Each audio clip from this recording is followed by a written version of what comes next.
Hello दोस्तों, आज मैं हॉटस्टार पर रिलीज वेब सीरीज आखिरी सच के 5वें एपिसोड को एक्सप्लेन करने जा रही हूँ। तो बिना किसी देरी के चलिए स्टार्ट करते हैं। एपिसोड की शुरुआत में आन्या को दिखाया जाता है, जो अपने सीनियर ऑफिसर को बताती है कि रजावत फैमिली के घर से 9 रजिस्टर मिले हैं, जिसमें फैमिली की बहुत सी डिटेल्स हैं। फिर दिखाया जाता है कि पुलिस वाले उन रजिस्टर को पढ़ रहे होते हैं, तो उनमें से एक को रजिस्टर के पेज नंबर 61 पर कुछ लिखा मिलता है, जिसे वो बोर्ड में लिख देता है। इसके बाद मार्च 2017 का समय दिखाया जाता है, जब भुवन कुछ लिख रहा होता है, तभी वहाँ उसकी पत्नी आ जाती है। तब भुवन उससे झील में हुए हादसे के बारे में बताता है कि जब वो झील में तैर रहा था तो उसे लगा जैसे कि कोई उसे जकड़े हो और अपनी तरफ खींच रहा हो, पर कुछ देर बाद सब सही हो गया। तब उसकी पत्नी कहती है कि इसका मतलब क्या पापा वापस आ गए हैं? तो भुवन कहता है कि हाँ, पापा वापस आ गए। और फिर फ्लैशबैक में भी भुवन के सामने जवाहर सिंह को दिखाया जाता है। इसके बाद दिखाया जाता है कि अंशिका किसी लड़के से मिलकर आई होती है, जिससे उसकी शादी तय होने वाली होती है, पर अंशिका को वो लड़का पसंद नहीं होता है। तब अंशिका की माँ कहती है कि ये 10वां रिश्ता है जिसके लिए तुम मना कर रही हो। एक्चुअली में अंशिका मांगलिक होती है।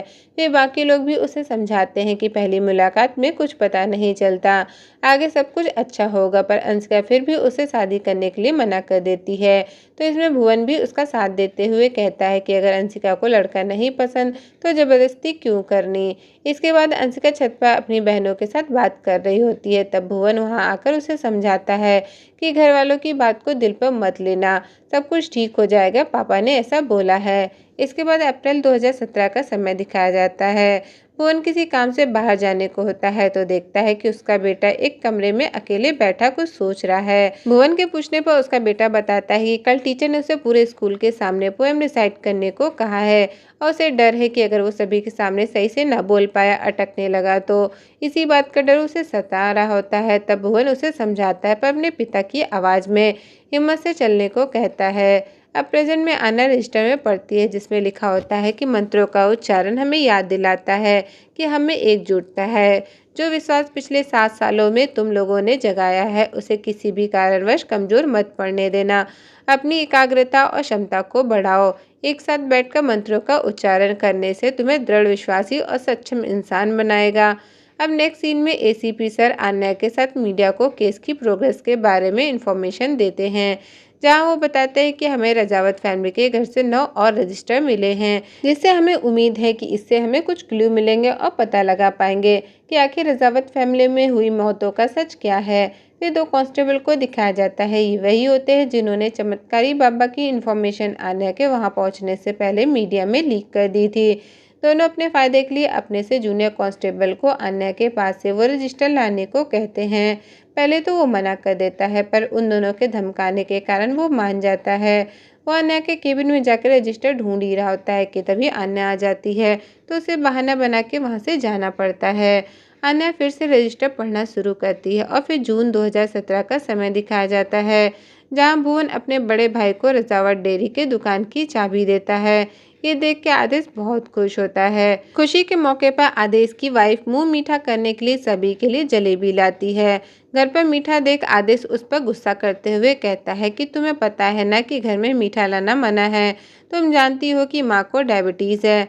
अब रात में भुवन को सोते दिखाया जाता है। इसके बाद दूसरे दिन जब सभी लोग खाना खा रहे होते हैं, तभी भुवन की पत्नी भुवन की माँ को लेके आती है। उसे कुर्सी पे बैठाते हुए अपने साथ लाई जलेबी निकालती है। ये देख के सब शॉक्ड हो जाते हैं। तब भुवन की पत्नी बताती है कि माँ की डायबिटीज़ की रिपोर्ट निगेटिव आई है। तो ये सब सुन के सब खुश हो जाते हैं। भुवन की माँ जब खाती है तो बताती है कि पिछले 18 साल बाद जलेबी खा रही है। फिर सीन प्रेजेंट टाइम में शिफ्ट होता है, जहां आन्या और एसीपी साहब पुलिस हेडक्वार्टर अपने सीनियर को रिपोर्ट देने जाते हैं। तो वहां उनके सीनियर उन दोनों को एक साइकोलॉजिस्ट से मिलवाते हैं, जो उनकी इस केस में हेल्प करने वाले थे। साइकोलॉजिस्ट कहता है कि अपना कोई भी ओपिनियन देने से पहले मैं सारे रजिस्टर को पढ़ना चाहता हूँ। एसीपी सर बताते हैं कि अकॉर्डिंग टू रजिस्टर भुवन को लगता था कि वो अपने पापा से कम्युनिकेट कर सकता था। उसकी फैमिली की तरक्की की वजह उसके पापा हैं। फिर आन्या बताती है कि सभी भुवन की बातों को मानते थे, लेकिन भुवन की भाभी को इन सब चीज़ों पर विश्वास नहीं था।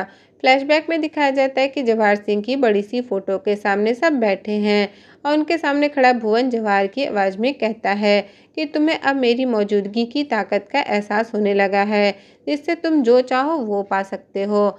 आने वाला समय तुम्हें और ऊंचाइयों पर लेके जाएगा।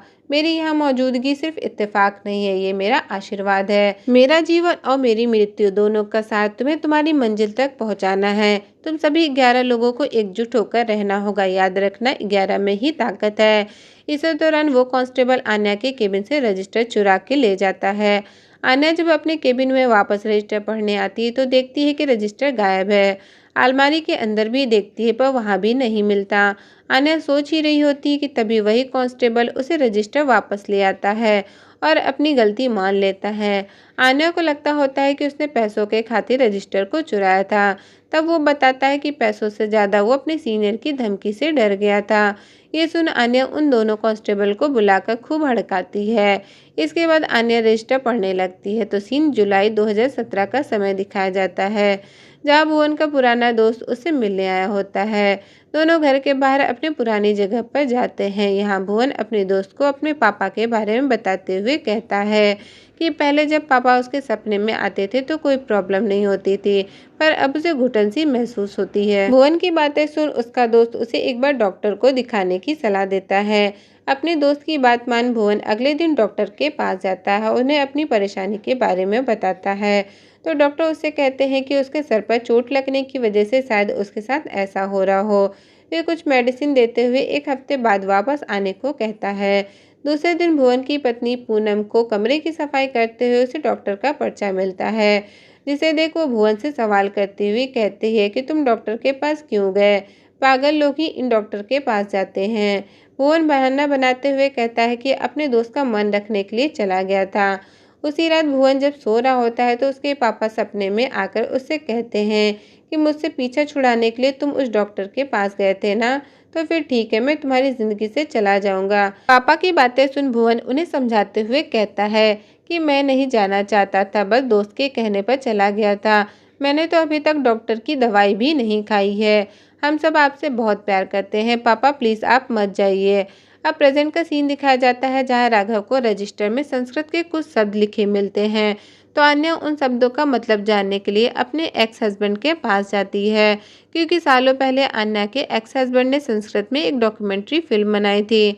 अन्या का एक्स हस्बैंड उन शब्दों को डिकोड करने के लिए कुछ समय मांगता है। अन्या और राघव जब वापस ऑफिस आते हैं तब तक फॉरेंसिक रिपोर्ट आ चुकी होती है और रिपोर्ट से हैरानी वाली बात पता चलती है कि सभी लोग के मरने की टाइमिंग एग्जैक्ट है।